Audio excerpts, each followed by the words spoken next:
Hey there, everybody. This is Eric from Outer Limitless. And it's Carlos from Daily Carry Solutions. We're here in Atlanta today to cover Blade 2019. Now there is a lot of material to cover between June 7th and June 9th. These 3 days have a lot coming, so stay tuned. You're gonna like it.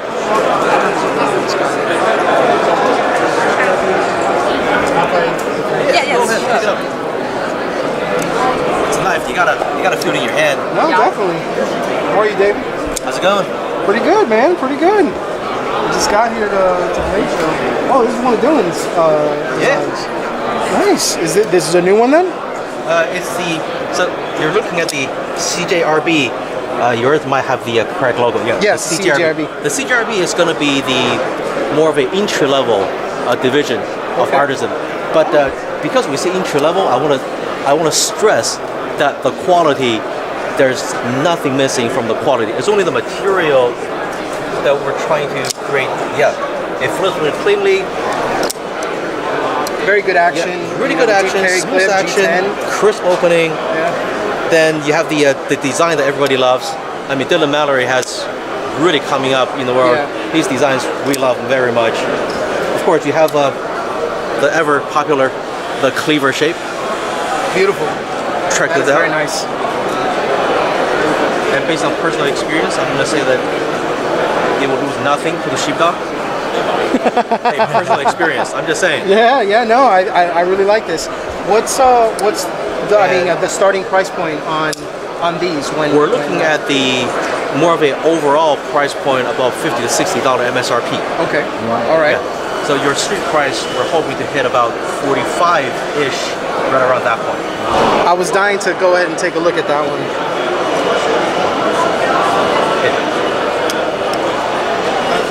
This so one's a sweet. multi-tool. Right, they're all multi-tools. Due to the illegal reasons, we cannot sell a Chinese-made automatic knife or balisang in the U.S. We sell it to the rest of the world. So we have a Ukraine dealer that's currently selling the bladed version of the automatic balisang. And they're selling that through Europe. Through Europe, through Russia, through Asia. They will sell anywhere. Granted, if you really want to, you could go to Ukraine and buy it and ship to the U.S.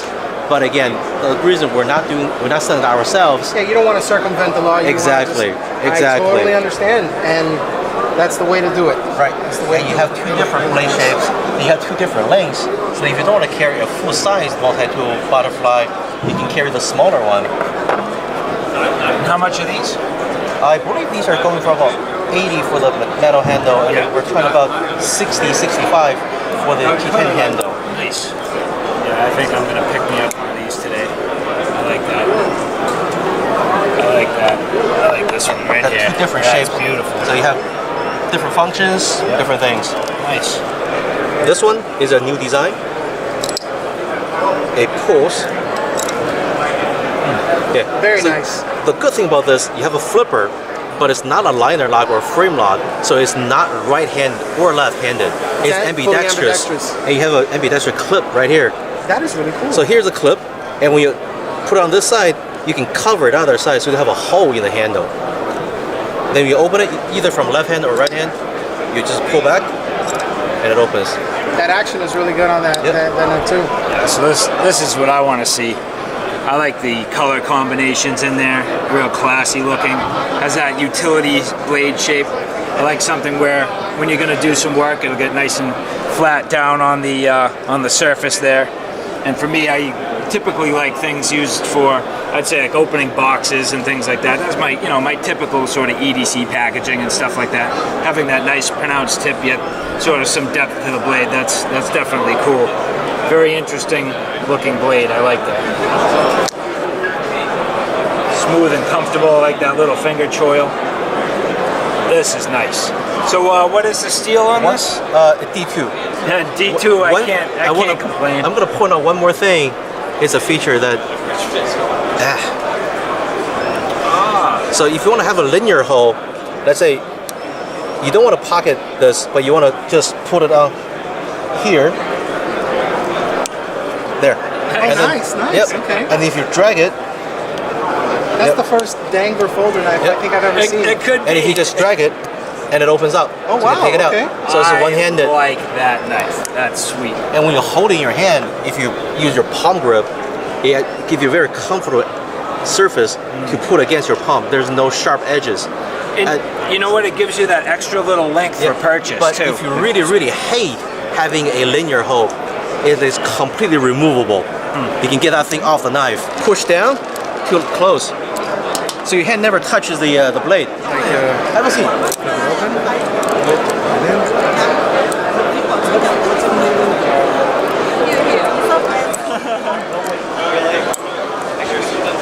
Ah, there we go. I got it.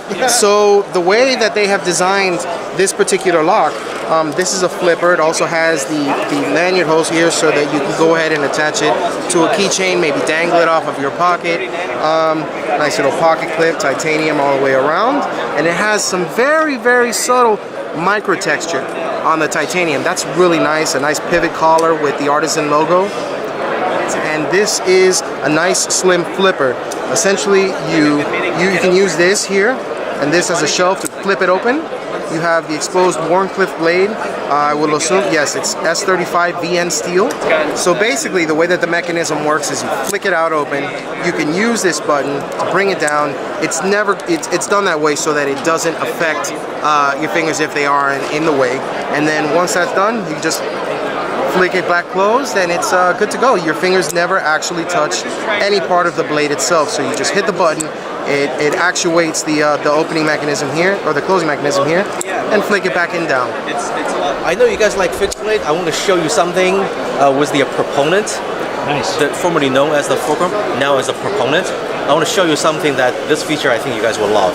Okay. And love for you guys to do some testing with it, because it really does turn a folder into a fixed blade. Never mind. Okay, so this is our Proponent. You have the That looks like a Pinkerton full design. size. It is a Pinkerton design. There we go. Dirk Good Pinkerton. eye. Nice. And Dirk is right over there, and he came over and saw this morning. You have the full size one, which has become very popular. Then you have the more EDC able one for small guys like me.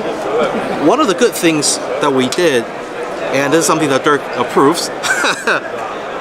If you take this little pin, you can put this on your keychain or whatever, and if you put it in here, if you screw it in,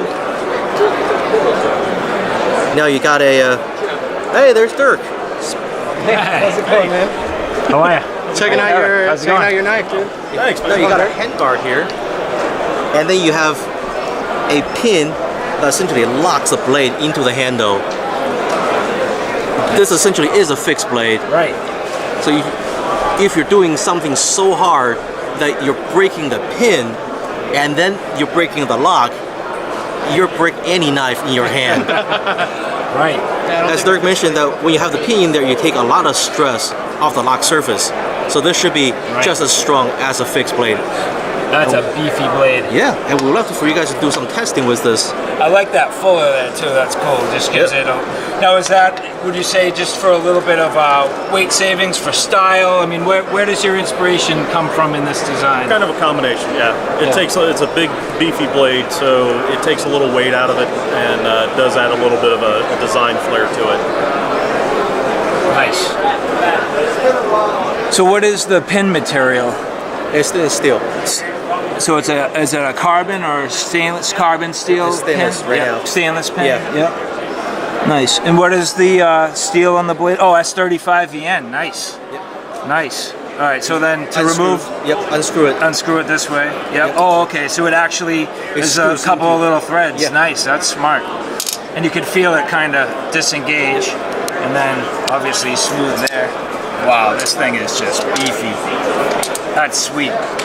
I've been more and more appreciating like utilitarian shaped blades, less and less of like drop points. I'm like kind of a wilderness guy, but I found this like sweet spot in my heart for the utilitarian shaped blades with a nice pronounced tip. When I was someone who looked at knives for the shape and the beauty of them and less about the function, you know, I used to think blades of this shape just didn't catch my attention, but I'm at the point now where the more and more I use them and the more and more I try different styles, I see something that's utilitarian and I like automatically drawn to it. So I see this shape and I can see all the different ways that I would use it. I personally would probably gravitate more towards the EDC style if I had to pick one, just because I know I'd use this all the time. Like I would carry this in my pocket all the time. You can still carry that pin in your pocket to lock this one into a fixed blade as well. Exactly.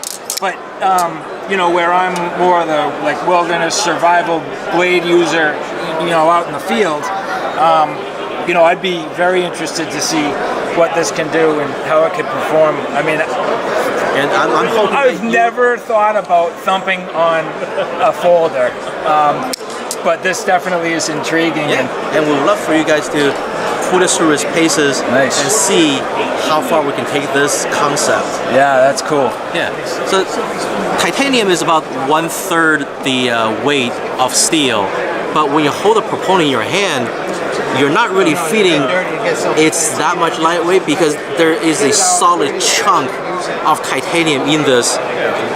If it's 1/3 the weight of steel, if you use 3 times as much, it's relatively the same. Yeah. But our concept is that with the pin inserted and fully screwed into this, you should be able to put this through most of the tests, if not all, what a fixed blade of this size will be able to handle. Right. And we would love to find out how far our concept will go. So for all the people that get squeamish when you do hard use testing on a knife, you're actually a proponent to hard use test this as hard as we can, right? I love it. Absolutely. All right. Because see, when I do this, people are gonna cringe. But this is called research and development. Absolutely. And research in the real world versus research on a theory in a lab. So that's 2 different worlds, and we would love to find different results and compare them to see which one is real and which one we can have our user depend on. I love that. I absolutely love that. This is going to be fun. I mean, I feel right there it threads in, it kind of wants to stop. So you can see it's got a couple of threads in there. Nice. Yeah, real cool. Beautiful work. That's great. So what else have you collaborated on with Artisan Cutlery? Well, we've got a few things we're playing with. Potentially a fixed blade. Potentially. These are all potentials. We're still talking through what we want to do. Nice. Potentially an actual cleaver. Folder and fixed blade. And then I've got a folding Bowie concept that I'm just getting ready to introduce to them and see what they think. Nice.